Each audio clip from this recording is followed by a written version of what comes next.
Today we're going to make some cheese and chili paratha, and you can see the ingredients. There's cheese, there's chili and some pepper as well. So you can either go for chili flakes or pepper.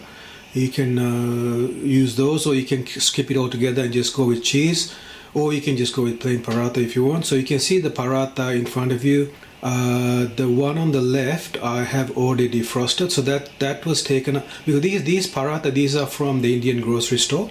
So if you go to any Indian grocery store and if you go to the frozen food section where the freezer is, so you should be able to see these in packets. Like usually these paratha, they come in like packets of 10, 15, 20, 25, something like that. So you can have a look in the Indian grocery frozen food section and you'll be able to find it.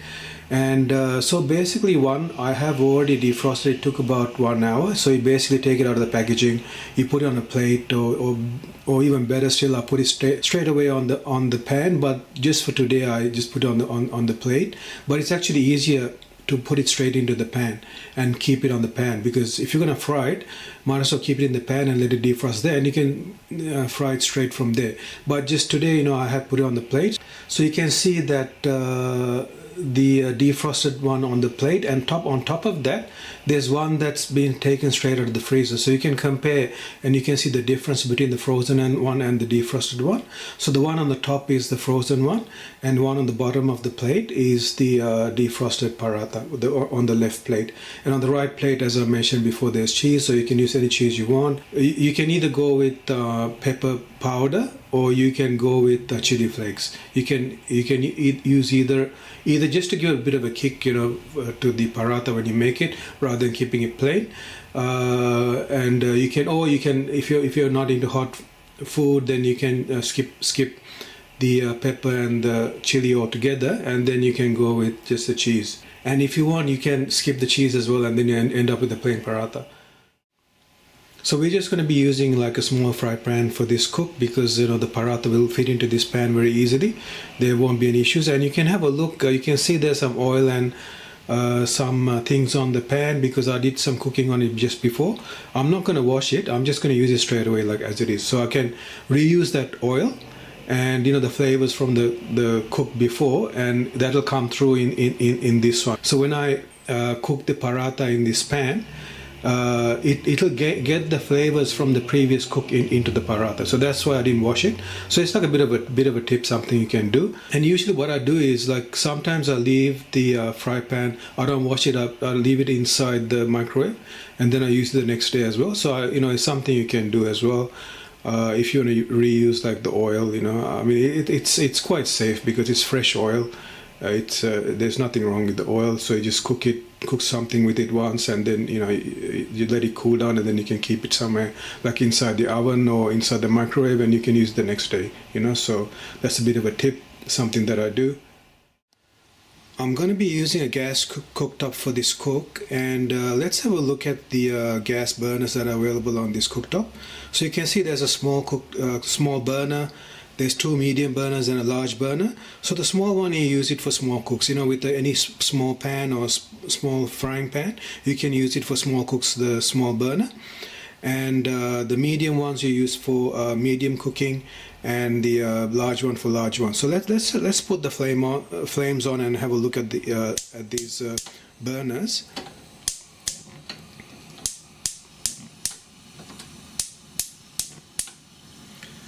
So you can see that the large burner has more flames, and the smallest one has less flames. Medium ones have medium number of flames. So the more flames you have, the hotter the heat is going to be for the cook. So that's why for big cooks you use the big burner. So if you're doing like major cooking, then you go with the big burner. And for everyday type of cooking, you generally use the medium ones, the 2 medium ones, and the small ones you use for like small cooking, like in any, as I mentioned before, like a small pan. If you're doing like small amount of food, then the small one is the one to go with. So yeah, those are the burners that are available on this stove. So yeah, let's switch these off.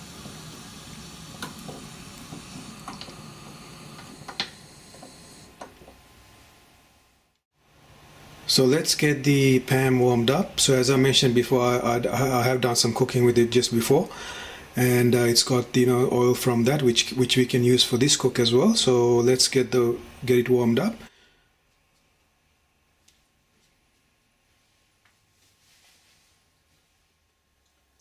Now let's transfer the paratha, the defrosted paratha, onto the pan.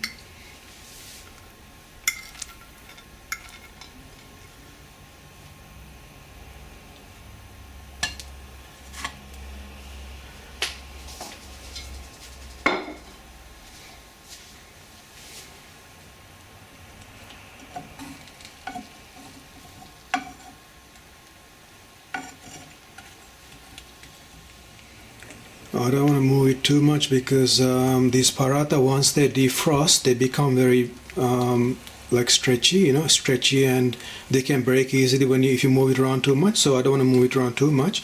But once it cooks, it becomes easy to do that.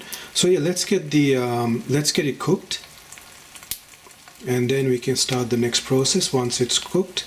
And it's much easier to cook. So normally what I do is I defrost it on the pan itself. So let's say I want to eat some paratha. What I do is I would keep the paratha on the pan. I would take out a frozen one, keep it on the pan and let it defrost. So I would take it out of the freezer, put the paratha on the pan and leave it there to defrost. Usually I do it overnight, but even in the morning you can do it. You can just put a frozen one on the pan and let it defrost. It usually takes about half an hour to 1 hour to defrost, and it's much easier to cook once it's defrosted. You can actually cook it straight from the freezer as well, but it takes longer because obviously it's frozen. But it takes slightly longer, but it's better to defrost it first and cook it. So as you can hear from the sound, and you can see it's changing as well. The appearance of the paratha is changing, which means it's cooking, and the sound shows that indicates that it is being cooked.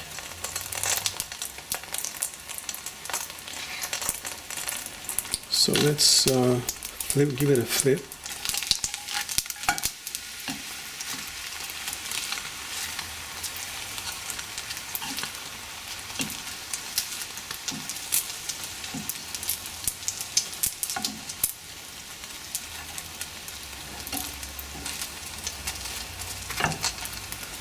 Okay, looking good.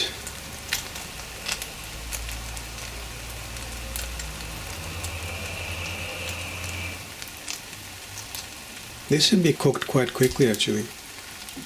How it's cooking. And you can see how the oil from the previous cook has gone onto the paratha as well. So that oil is also there, so which is good, So you're getting the flavor from that, cooked whatever you cooked before. You're getting the flavor of that as well. So let's cook the paratha fully, and once it's cooked, we can go to the next stage. You can just have a look. Yeah, that looks good. Give it another flip. We can actually go to the next stage, though that is quite well cooked. So let's go to the next stage. So let's first drop in the cheese.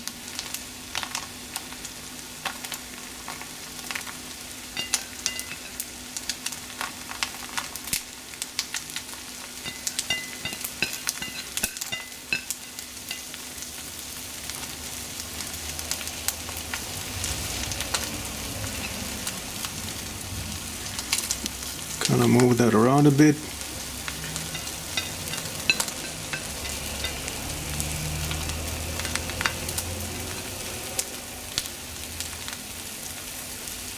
Now once the cheese is on, we can put the chili flakes. As I mentioned before, you can put the pepper as well if you want, but for this one, actually I might put the pepper as well for this one, just because I've taken it out. So I'll put the pepper in as well.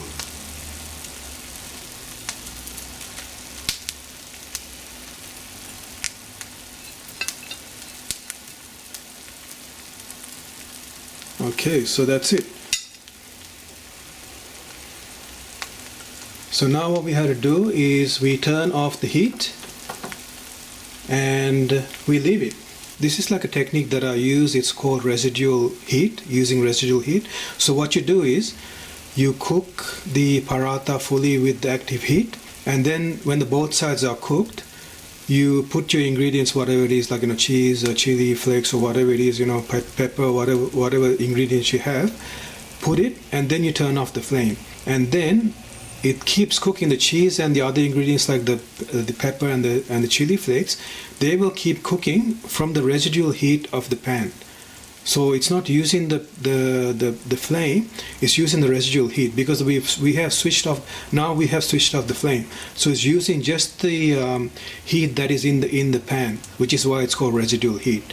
So the active cooking is when you have the flame on, and the residual heat cooking is when you have the flame off and you're using the heat from the pan, which is what we're going to do.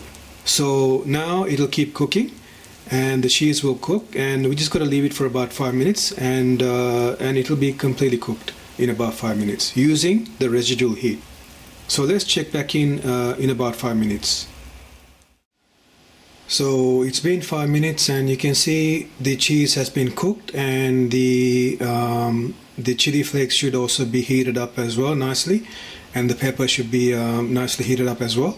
So yeah, it's ready to cook, and that part, the cheese cooking and the chili flakes and the pepper, were actually cooked by residual heat. That means that whatever heat was in the pan was used for that cooking. So you're not wasting that heat. You're utilizing that heat, and you're saving on energy as well. So that's actually a good thing. So yeah, so that is the cheese and chili paratha. I hope you enjoyed it, and stay tuned for the next one.